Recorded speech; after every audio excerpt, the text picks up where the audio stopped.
નાનું બાળક હોય કે યુવાન દીકરો કે દીકરી જો એ લાપતા થાય તો માતા પિતાની જિંદગી નરક બની જાય છે. વાલ સોયાને ખોવાની પીડા શું હોય એ જેના પર વીતે એનાથી વધારે એ કોઈ સમજી શકતું નથી. રાજ્યમાં ઘણા એવા કિસ્સાઓ પોલીસના ચોપડે નોંધાયેલા છે કે જેમાં ગુમ થયેલા લોકોના વર્ષો સુધી કોઈ અતોપતો મળ્યો ના હોય. એ મા બાપ જ્યાં સુધી જીવે ત્યાં સુધી એ આશા લઈને જીવે કે આજ નહીં તો કાલે એનું બાળક એ પાછું આવશે. પોલીસે 18 વર્ષથી ગુમ થયેલા 328 લોકોને શોધીને એ દીવડામાં આશાનું તેલ પૂરવાનું કામ કર્યું છે. આમ તો સમયાંતરે ગુમ થયેલા લોકોના નામ પણ પોલીસ ચોપડે મિસ થઈ જતા હોય છે, પણ અમદાવાદ શહેર પોલીસે લોકોની વેદનાને સમજીને જેટલા પણ લોકો ગુમ થયા એ તમામ લોકોની તપાસ માટે એક ડ્રાઈવ શરૂ કરી. પોલીસની આ પહેલ એ તમામ પરિવારો માટે આશાનું કિરણ બની છે, જેઓ હજુ પણ પોતિકાઓની રાહ જોઈ રહ્યા છે. ત્યારે આ જ વિષય પર કેટલાક સવાલો કરીશું જે તમારા મનમાં પડશે. મહામંથન કરીએ.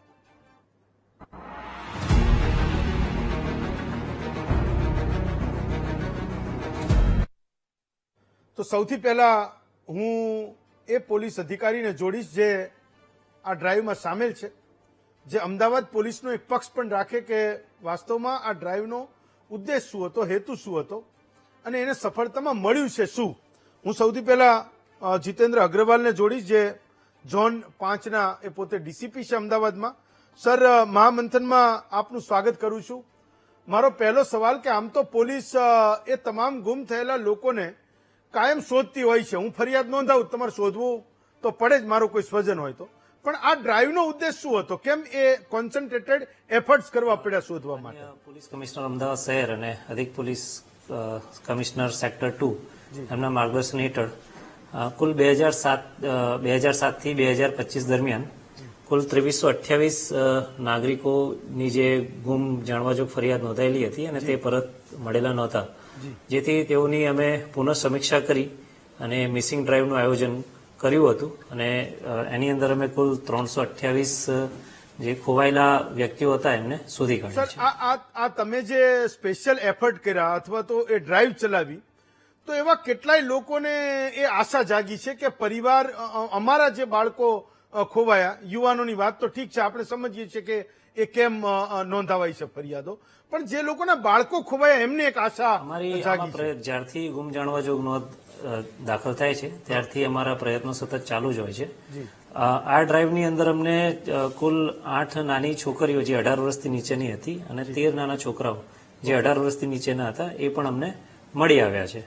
આ ઉપરાંત 194 સ્ત્રીઓ અને 113 પુરુષો પણ અમને આ ડ્રાઈવ દરમિયાન જેમની ગુમ જાણવાજોગ દાખલ થયેલી હતી તે અમને મળી આવ્યા છે. આ શોધખોળ દરમિયાન એવી કોઈ ખાસ વાત હોય જે તમે લોકોને જણાવવા માંગતા હોય કે પોલીસે કેવી રીતે અમને શોધ્યા 300 ને? આ ડ્રાઈવ દરમિયાન અમને 6 લોકો એવા હતા કે જે 15 વર્ષથી વધુ સમય બાદ પરત થયા છે અને 17 લોકો એવા હતા જે લોકો 10 વર્ષથી વધુ સમય બાદ પરત થયા છે. એક છેલ્લો પ્રશ્ન કે એવા કેટલાય લોકોને, એ સગાવાલાઓને એ આશા જાગી છે કે તમે એના પરિજનને પણ શોધી લેશો, એની આંખોમાં એક નવો પ્રકાશ, એક નવી ઉર્જા આવી છે. આમાં સતત કામગીરી ચાલુ જ હોય છે. આ અભિયાનની અંદર અમારો મુખ્ય હેતુ હતો કે જે જૂના ઘણા સમયથી ગુમ થયેલા છે અને જે હજી નથી મળી આવ્યા તેમના કેસીસ ફરીથી રીઓપન કરીને એમની ડ્રાઈવ અમે કરી હતી, જેથી અને અમને એ પણ જાણવા મળ્યું કે મોટાભાગના જે કિસ્સાઓની અંદર જે ગુમ થઈ ગયા હતા તેઓ પરત આવી ગયા છે, પરંતુ એ લોકોએ ફરિયાદ દાખલ કરેલી છે, પરંતુ પછી જ્યારે પરત આવે છે ત્યારે પોલીસને જાણ કરેલી નથી. એટલે અમારી તરફથી આગ્રહ પણ છે કે જો આવી કોઈ ફરિયાદ દાખલ થયેલી હોય તો અને પરત આવી ગયો હોય તો તાત્કાલિક પોલીસને જાણ કરો. ચાલો, હું તમારો ખૂબ ખૂબ આભાર માનું છું ડોક્ટર. આપની ટીમમાં જેટલા પણ પોલીસ અધિકારીઓ, કર્મચારીઓ અને નાના લોકો જોડાયા છે એમને પણ શુભકામના પાઠવું છું અને હું એવી આશા રાખું છું કે જેટલા પણ લોકોને એટલીસ્ટ અમદાવાદમાં એ આશા બંધાઈ છે કે મારું કોઈ પરિજન, સંતાન, દીકરો કે દીકરી એ મિસ થયા છે, ખોવાયા છે, એ પાછા આવી જશે. હું કેટલાક એવા કિસ્સાઓને પણ આજે યાદ કરું તો એ ખૂબ જ દર્દનાક એ ઘટનાઓ છે જેને એક પત્રકાર તરીકે મેં પણ ક્યારેક કવર કરી છે. હું અનિલ પ્રથમ સાહેબને જોડું છું, ગુજરાતના પૂર્વ ડીજીપી રહી ચૂક્યા છે અને એક સમયે એમણે ખૂબ પ્રયત્નો કર્યા કે ગુજરાતમાં જે મિસિંગ થયા, બાળકો થયા કે મોટેરાઓ થયા, એમને એ પાછા લઈ આવે એ પ્રયત્નોને પણ મેં નજરે જોયા છે, એક પત્રકાર તરીકે જોયા છે અને કવર કર્યા છે. પ્રથમ સાહેબ, હું મહામંથનમાં આપનું સ્વાગત કરું છું. મારો પહેલો સવાલ એ છે સર કે આજની તારીખે પણ હું એ વિચાર કરું છું કે એક પિતા તરીકે મારું બાળક એ મારાથી કંઈક છૂટું પડી જાય અથવા તો એ સ્કૂલે જાય, ટ્યુશને જાય કે કોઈ કામસર એ સોસાયટીમાં રમવા જાય અને એ ઘરે ના પહોંચે તો એક બાપ તરીકે એ કેટલી દર્દનાક વાત છે એ દરેક મા બાપ એ સમજે છે. એ ચાહે કોઈ પણ નાત, જાત, ધર્મ, અમીર, ગરીબ કોઈ પણ હોય. આ મુદ્દામાં એ મા બાપો જેના સંતાનો અત્યાર સુધી મળ્યા નથી, એવું કેમ થયું હશે કે આપણા ગુજરાતમાં આપણે એટલા બધા મોટા મોટા ડિટેક્શન કર્યા પણ કેટલાક બાળકોને આપણે શોધી નથી શક્યા. હું આજે એમના નામ લેવા નથી માંગતો, એ મા બાપને હું દુઃખી નથી કરવા માંગતો, પણ હું એવું માનું છું કે ગુજરાતનું એક બાળક પણ એ ગુજરાત અને દેશનું ભવિષ્ય છે. તો મને એ સમજવું છે કે આ કોઈ એવું ઇન્ટરનેશનલ કોઈ રેકેટ હોય છે, ક્યારેક કોઈક અફવા ચાલે કે કોઈ બચ્ચા ચોર ગેંગ ગુજરાત અને અમદાવાદમાં આવી છે ને એ ચોરી જાય છે. શું થાય છે એ બાળકોનું જે ગુમ થઈ જાય છે ને આપણને ક્યારેય મળતા નથી? પ્રથમ સાહેબ. સૌથી પહેલા તો હું આપના ધન્યવાદ આપું છું કે મારા રિટાયરમેન્ટ થયા પછી આપ લોકોએ મને યાદ કર્યા. Sir, thank you. અને આ સબ્જેક્ટ ઉપર ખરેખર હું પોતે મિસિંગ સેલમાં સીઆઈડી ક્રાઇમ હેઠળ આશરે 10 વર્ષ ત્યાં હતા. જી. અને આપે જે વાત કરી, જ્યારે મેં મિસિંગ સેલ જોઈન કર્યા હતા સીઆઈડી ક્રાઇમમાં, આ વર્ષ 2012 હતા.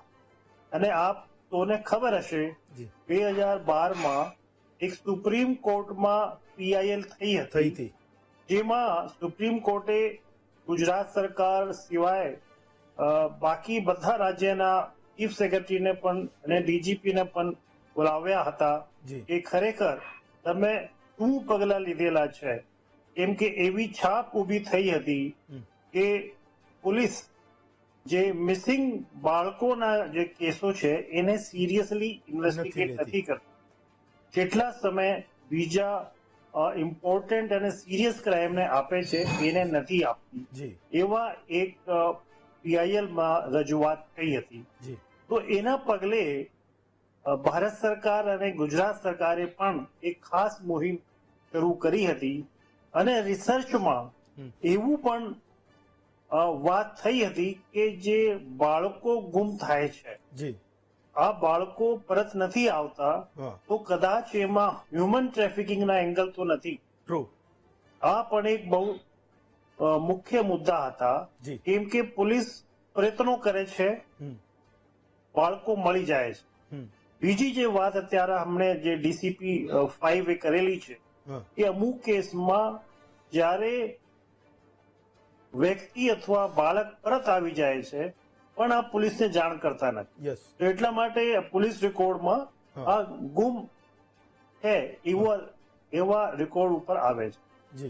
તો ત્યારે અમે આ બધી એક મુહિમ શરૂ કરી હતી કે સૌથી પહેલા તો જે વ્યક્તિઓ પરત આવી ગયા છે લોકોને એવી જાણકારી, એવી જાગૃતિ પેદા કરી કે આ લોકો પોલીસને જાણ કરે. અને બીજા આપને નામ યાદ હશે કે ત્યારે ઓપરેશન સ્માઇલ અને ઓપરેશન મુસ્કાન બે મને યાદ છે મુહિમ ચાલુ થઈ હતી.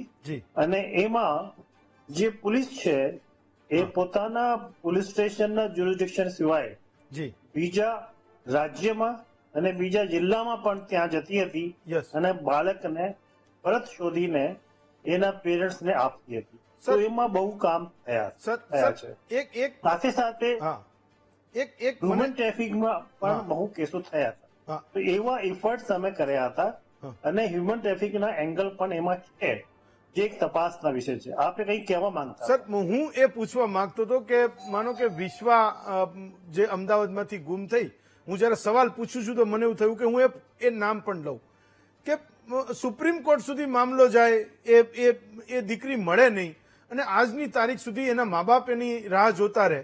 તો મને એવું લાગે છે કે એમાં ચેલેન્જ છે શું, એવો શું પડકાર છે કે આપણે ત્યાં એવું કહે છે કે પોલીસ ધારે તો શું ના થાય એ બધું કરી લે, અને કોઈક એક મા બાપની કોઈ દીકરી કે દીકરો ગુમ થયા ને લાવી કેમ ના શકાય, હું એ પડકારને સમજવા માંગુ છું. એવું શું થયું હોય એની સાથે?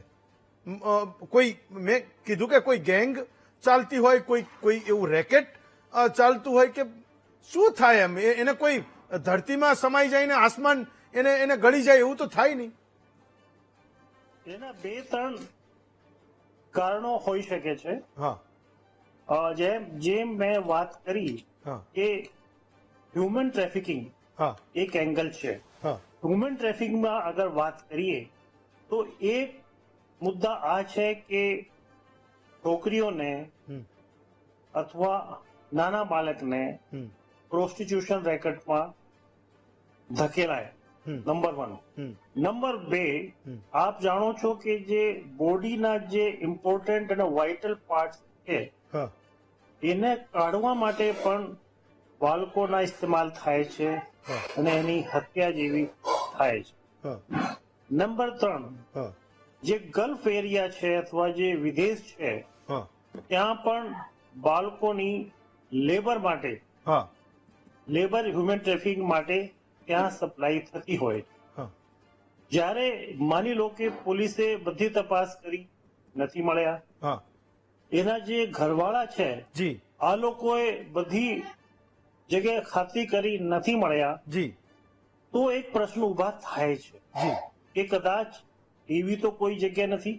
જી, ચોથી જગ્યાએ આપ જાણીએ કે અમુક જે લોકો છે હા. આ સાધુ બની જાય છે, હા, પહાડોમાં જતા રહે છે, જી, જી, જંગલમાં જતા રહે છે, ધ્યાન કરવા માટે અથવા ઘર છોડીને જતા હોય છે. જી, તો મને લાગે છે મોટા મોટા 4 કારણો હોઈ શકે છે કે જ્યારે પોલીસની તપાસ પછી પણ અને ઘરવાળોએ બધી ચોકસાઈ કર્યા પછી પણ નથી મળતા હોય તો આ કારણો હોઈ શકે સર, છે. સર, તેની તપાસ એક- પોલીસે કરવી જોઈએ. એક મારો છેલ્લો પ્રશ્ન, જ્યારે અમદાવાદ પોલીસની ડ્રાઈવ પરથી હું આ કેસને પીક કરી રહ્યો છું ત્યારે કહું છું કે માનો કે વિશ્વા તો 11 વર્ષની દીકરી હતી, કોઈક ઘટના એની સાથે ઘટી હોય, એ મોટી થાય તો એની એક મેમરી તો એના અંદર રહે, એ બાળકોની અંદર રહેતી હશે.